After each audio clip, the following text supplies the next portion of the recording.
Well, another day, another stimulus plan. So, welcome into Morning Invest on this Tuesday. Yes, in fact, yesterday, Nancy Pelosi, House Democrats, unveiled a $2.2 trillion stimulus plan. So, go ahead and smash that like button and subscribe to my channel if you are new here. We cover your personal finance and all of the business news that we think matters to the 99%, not the 1%, not the Wall Street crowd. That's what this show is all about.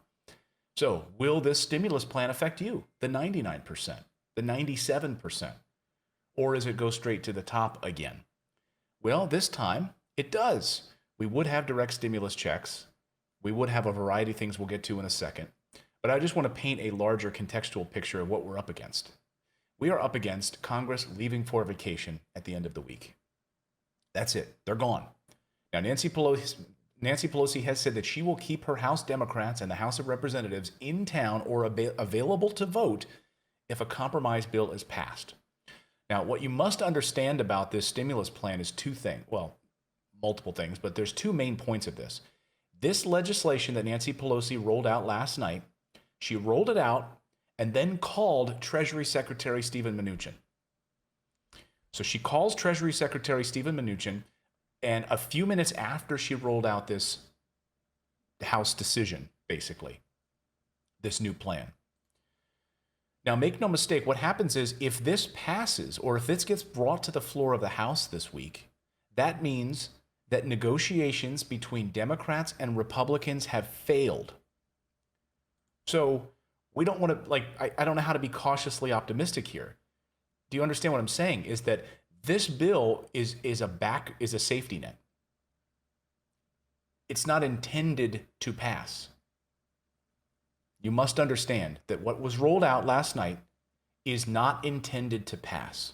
It is a safety measure in case negotiations between Nancy Pelosi and the White House and Senate Republicans collapse. So, folks, what I'm saying is, if you see this legislation come up for a vote on the House floor this week, compromise is dead. And then this goes over to the Senate, where it will likely die as well. Follow me? I know it's a little convoluted. So then you ask at home, well, why in the hell did Nancy Pelosi roll this thing out? Well, she rolled it out for political reasons. That's it. She rolled it out for political reasons. I mean, I know the truth hurts, but that's the truth. Of your quiver, you're not ruling anything out. Good morning. Sunday morning. Good morning. Sunday morning. So the reason that she rolled this out last night is because House Democrats have been begging her to give me something. I'm going back and I have to run for re-election. So I need something. I need to show my constituents that we have something in works. I know we passed the HEROES Act back in May. Didn't go anywhere. I need something to show my constituents. That's the only reason we saw this $2.2 trillion plan last night. It's not meant to pass. It's meant to be used as a safety net. Now, what else is happening? Well, what else is happening is that Republicans and Democrats, Nancy Pelosi, Steven Mnuchin, and Mark Meadows in the White House have been having ongoing negotiations. Those negotiations are continuing. They are set to talk again this morning. I always wonder, how do those negotiations happen when it's like, hey, Nancy, good to see you. How are you doing? Oh, I saw what you guys did last night, which is rolled out a new stimulus package last night. I didn't know that was coming. Okay, let's continue our discussions. By the way, you coming over for lunch? Like, how do you do that, you know? But, you know, it's all political. That's the only reason they did it was for political reasons, so Democrats could go back and say they've got something in the works. So let's go through what is in this $2.2 trillion stimulus plan that Nancy Pelosi rolled out last night. And if there's a chance in hell that Republicans would pass this thing if all negotiations collapse, I just don't see it happening. But maybe. So this new stimulus package has $2.2 trillion in there. It has about $1 trillion for state, local, and tribal governments. It has $15 billion for the post office, which is down from about $25 billion. They have a provision in there for the $600 per week in unemployment benefits, and another provision that would send another round of $1,200 stimulus checks. Which, by the way, both sides agree on that. They agree on the $1,200 checks. I don't know why that's such a sticking point. Some measures they either added or expanded in this bill include $225 billion for schools, $57 billion for childcare, an extension of the expiring program intended to prevent the layoffs of airline workers. So airlines get a bailout in this, big business gets a bailout, and the creation of a $120 billion program to bolster help restaurants and the service sector. So some of those other things that are in this, new funds are repurposing for PPE, and for disaster assistance. We also have legislation in there for $75 billion for coronavirus testing and tracing. And surprisingly, there's funds in there for rental assistance. Actually, not surprisingly, this is just a whittled down version of what Democrats wanted in the HEROES Act. And they would require a federal and state worker protections against the coronavirus and revive a lapsed popular program for small businesses. So all of those things in this $2.2 trillion package. Now, you might be asking yourself, well, why is this so controversial?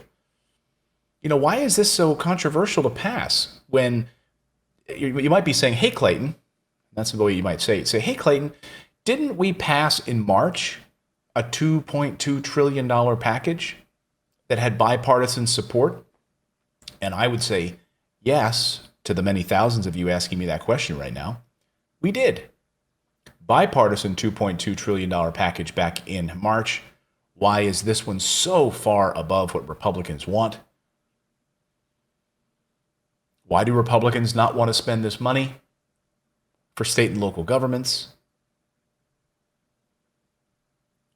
for health care, for unemployment benefits? Because they care about the elites. They care about big businesses getting their bailouts. They care about Wall Street being taken care of. That's it. There's no more mystery in it than that. And, many of them are not running for office again or right now, so they don't have to answer for that. Others who are running have been a little bit more willing to work with Democrats on this. As I said, Bernie Sanders in the Senate called for $2,000 a month, $600 in unemployment benefits. That's not going to pass. So again, this $2 trillion package, if it hits the floor for a vote this week, if it is passed or hits the floor for a vote later this week, compromise is dead. Folks, this is the last chance. This is the last chance for us to pass stimulus this year. I don't see it passing. I don't. I mean, I'm hopeful that these negotiations are going to continue between the White House and Nancy Pelosi, and that we could get a compromise bill. Now, Nancy Pelosi has said this is a starting point. This $2.2 trillion number, I get, it's a bit of a starting point on this price tag. Maybe they can come up with a compromise. What do you think? Let me know in the chat below. Do you think we will see a compromise this week? Fingers crossed. They're meeting this morning. They're probably on the phone right now as we're talking to discuss the next steps. So hopefully cooler heads can prevail. But of course, all of this comes against a backdrop of a presidential debate tonight. The White House right now is scrambling because they don't know how to answer and respond to this tax bombshell that's just rolled out with President Trump's tax returns and all of the revelations of corruption, shady dealings, cronyism, paying Ivanka as a contractor while she's also an employee. I mean, there's so many questions. And the White House doesn't know how to respond. You watched them yesterday scrambling. It's like, here, Kayleigh McEnany, go out to the podium and try to answer these questions. I'm going to go to lunch.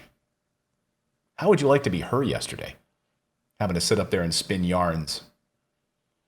So, again, will we see compromise? Will the White House be willing to work with Democrats this close to an election? Do not hold your breath. Do not hold your breath. But you can do one thing for me. Instead of holding your breath, smash that like button and subscribe to our channel if you are new to the channel, or if you're not new, just smash the like button. I really appreciate it because likes help. You know, it shows me that you care, and to care, we put in a ton of work in this show. So thank you so much for doing that.